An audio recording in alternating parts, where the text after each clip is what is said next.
Saya berbicara di sini sebagai penyambung lidah rakyat Indonesia.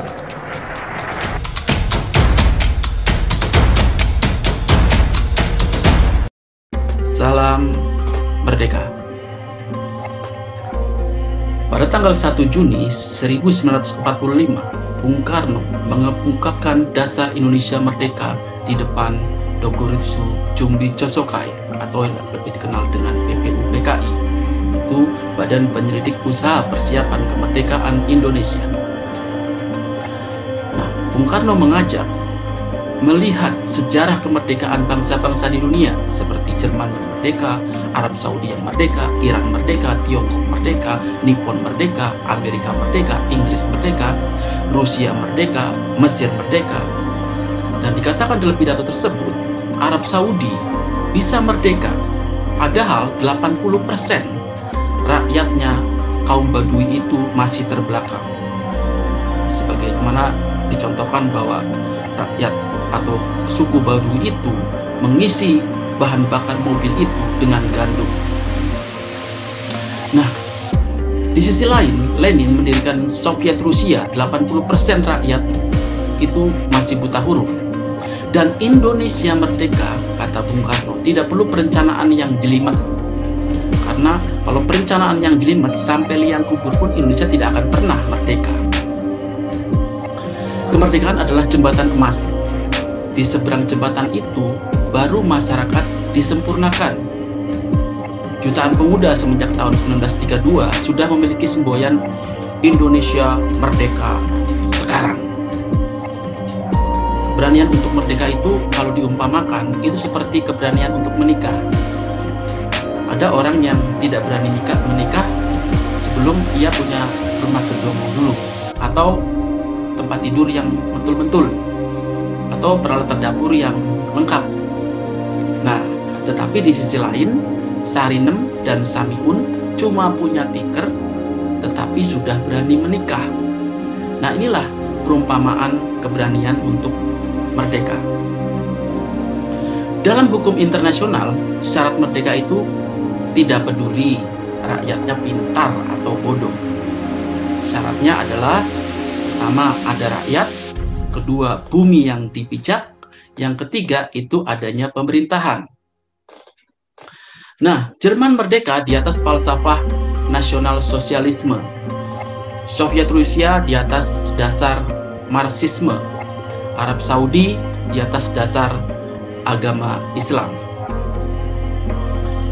Bung Karno berkata di hadapan hadirin, lalu Indonesia merdeka itu berdasarkan apa? Nasional sosialisme kah?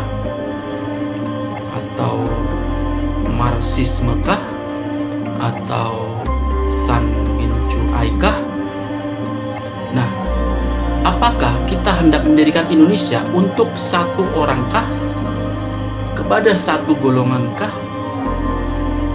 Tidak. Kita hendak mendirikan sebuah negara semua buat semua. Saya ulang lagi, semua buat semua. Bung Karno mengatakan sejak tahun 1918 selalu mendengungkan di dalam jiwanya itu di atas dasar kebangsaan, tetapi bukan kebangsaan yang sempit di sini. Bung Karno mengutip pendapat Ernest Renan bahwa syarat bangsa adalah kehendak untuk bersatu. Kalau menurut Ki Bagus dan Munandar adalah persatuan antara orang dan tempat yang tidak dapat dipisahkan. Sebelumnya kita pernah mengalami yang namanya national state, yaitu zamannya Sriwijaya dan zamannya Majapahit, begitu kata Bung Karno. Jadi dasar negara yang pertama adalah kebangsaan Indonesia. Nah, di situ Bung Karno mengatakan kepada Tuan Lim,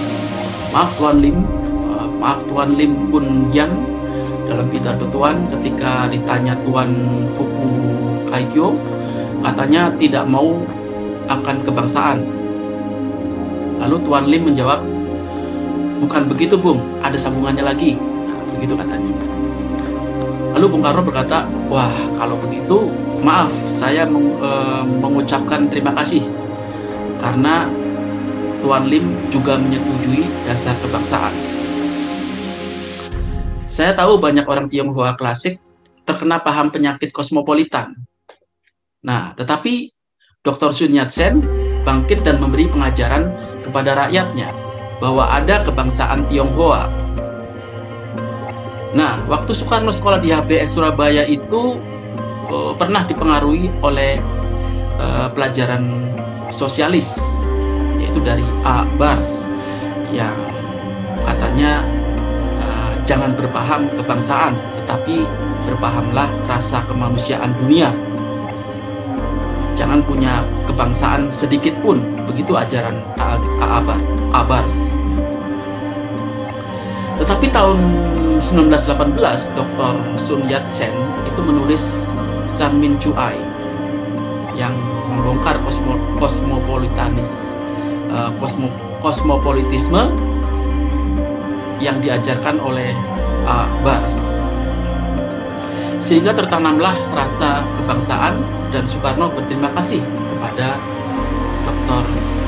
Sun Yat-sen. Di sini Bung Karno juga memperingatkan bahayanya prinsip kebangsaan, yaitu Chauvinisme atau Indonesia über alles, yaitu kecintaan pada tanah air yang berlebih-lebihan. Karena bagaimanapun juga Indonesia adalah bagian dari dunia. Bung Karno mengutip Gandhi, "Saya seorang nasionalis, tetapi kebangsaan saya adalah peri kemanusiaan." Gandhi berkata, "My nationalism is humanity." Kita jangan seperti Chauvinisme di Jermania yang menyatakan sebagai bangsa Arya, bangsa yang mulia, bangsa yang lain itu remeh-temeh. Nah, kita harus menuju kekeluargaan bangsa-bangsa di dunia. Nah, dasar yang kedua adalah internasionalisme. Bukan seperti kosmopolitanisme di sini ya, yang tidak mau adanya bangsa-bangsa. Dasar yang ketiga ini adalah dasar mufakat, dasar perwakilan, dasar permusyawaratan. Dan di sini Bung Karno mengatakan untuk pihak Islam, disinilah tempat terbaik untuk memelihara agama.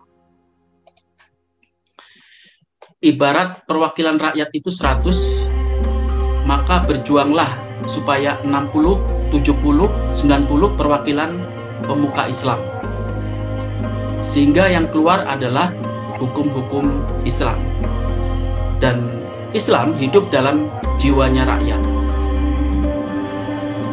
Bung Karno lalu berkata, yang hadir di sini 90% beragama Islam. Tetapi berapa persen yang memberi suaranya kepada Islam? Maaf, 1000 maaf. Itu adalah bukti bahwa Islam belum hidup sehidup-hidupnya di kalangan rakyat. Bung Karno juga mengatakan bagi yang beragama Kristen juga berjuanglah untuk memiliki perwakilan untuk memperjuangkan agamanya juga. Jadi adanya prinsip keadilan di sini. Lalu keempat adalah prinsip kesejahteraan, yaitu prinsip tidak ada kemiskinan di dalam negara Indonesia merdeka. Apakah kita mau di dalam Indonesia merdeka itu kaum kapitalnya merajalela atau semua rakyat sejahtera? Karena berkata, kalau kita mencari demokrasi, hendaklah jangan demokrasi barat, tetapi permusyawaratan yang memberi hidup. Saya ulang lagi, tetapi permusyawaratan yang memberi hidup.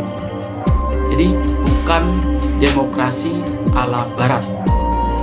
Dan prinsip kelima, hendaklah menyusun Indonesia merdeka dengan bertakwa kepada Tuhan yang Maha Esa. Hendaklah setiap orang Indonesia itu bertuhan dengan adab saling menghormati satu sama lainnya. Bung Karno juga berkata, saya senang dengan sesuatu yang simbolik. Rukun Islam ada 5, jari kita ada 5. Ya, jari kita setangan ada 5. Kita juga ada panca indera. Terus hadirin kemudian menyaut, Pandawa 5, gitu katanya.